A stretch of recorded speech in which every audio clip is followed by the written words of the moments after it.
bem? Estou de volta para mais um Minuto HelpGov e dessa vez trago a agenda mensal de março. Vou relembrar alguns dos fatos mais relevantes no mês que tiveram um impacto social e econômico no Brasil. Optei por dividir os acontecimentos em três áreas, buscando trazer os fatos políticos, econômicos e de saúde. No âmbito político, destaca-se o conflito entre o presidente da República com os governadores por causa das medidas contra a Covid. Na economia, temos as medidas de combate aos efeitos da pandemia, como a aprovação de uma nova rodada do auxílio emergencial.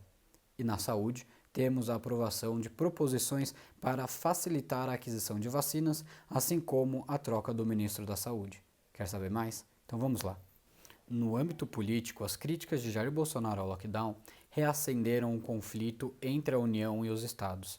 O presidente, inclusive, utilizou de comunicação oficial do governo para questionar os gastos dos recursos enviados pela União aos estados. Em resposta, 16 governadores divulgaram uma carta na qual classificaram como distorcidas as informações dadas pelo presidente e lembram que a Constituição Federal já estabelece as fontes de receita para os entes federados.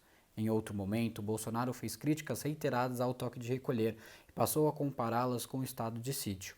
Inclusive, por essa razão, o presidente entrou com uma ação no STF contra decreto de alguns governadores que determinavam essas medidas para conter a pandemia. O governo solicitava que as medidas fossem derrubadas por liminar, mas teve o pedido rejeitado pelo ministro Marco Aurélio.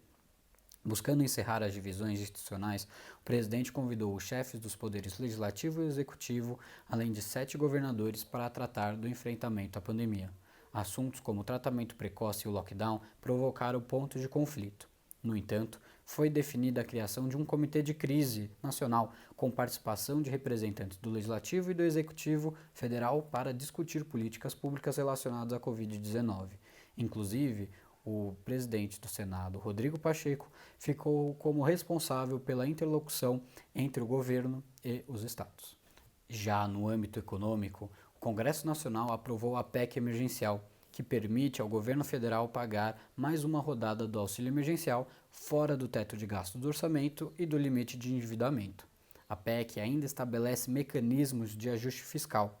As despesas com o programa não serão contabilizadas para a meta de resultado fiscal e também não serão afetadas pela chamada regra de ouro. A regra de ouro é um mecanismo que proíbe o governo de fazer dívidas para pagar despesas correntes de custeio da máquina pública. O programa ficará limitado a um custo total de 44 bilhões de reais. O presidente ainda assinou a medida provisória que cria o novo auxílio para trabalhadores informais e beneficiários do Bolsa Família. O auxílio será pago a partir de abril em 4 parcelas com valores de 150, 250 e 375. Outras medidas voltadas para o combate dos impactos financeiros da pandemia foram a renegociação de dívidas, o aumento do prazo de carências das operações do PRONAMP, que é o Programa Nacional de Apoio à Microempresa e às Pequenas Empresas, e também a prorrogação dos vencimentos de impostos para empresas do Simples Nacional. Na saúde, destaca-se toda a movimentação voltada para a aquisição das vacinas. O Congresso aprovou as leis que autorizam estados e municípios e também o setor privado a comprarem vacinas contra a Covid e também facilitam a compra de insumos. A Lei 14.125 autorizou as empresas a adquirir diretamente vacinas contra a Covid, desde que sejam integralmente doadas ao SUS, a fim de serem utilizadas no Programa Nacional de Imunizações, o PNI. Após o término da imunização dos grupos prioritários, as empresas poderão adquirir, distribuir e administrar vacinas desde que pelo menos 50% das doses sejam doadas ao SUS e as demais sejam utilizadas de forma gratuita. Já a Lei 14.124 dispensa a licitação e estabelece regras mais flexíveis para a autorização de uso e aquisição de insumos e serviços necessários à imunização contra a doença.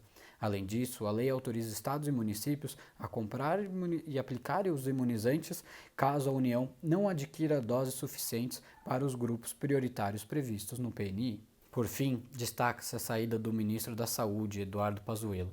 O general chegou à pasta como secretário executivo em abril de 2020 e assumiu o comando da pasta interinamente após a saída de Nelson Taide. Em setembro, ele foi efetivado para o cargo. A gestão de Pazuello ficou marcada principalmente pelos embates com governadores e pela lentidão nas negociações para comprar as vacinas. Após muita pressão dos parlamentares, Pazuello cai em meio a recorde de mortes no Brasil. Em seu lugar, assume o médico cardiologista Marcelo Queiroga. Em sua primeira entrevista como ministro, Queiroga disse que a meta dele é, em curto prazo, passar a vacinar 1 milhão de pessoas contra a Covid diariamente. O cardiologista também anunciou a intenção de criar uma secretaria especial de combate à pandemia.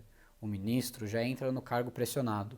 O presidente da Câmara dos Deputados, Arthur Lira, avisou que acendeu uma luz amarela no Legislativo e não tolerará novos erros por parte do governo no enfrentamento da pandemia da Covid-19. Essa breve retrospectiva do mês de março demonstra os inúmeros desafios que a política deve enfrentar nos próximos dias.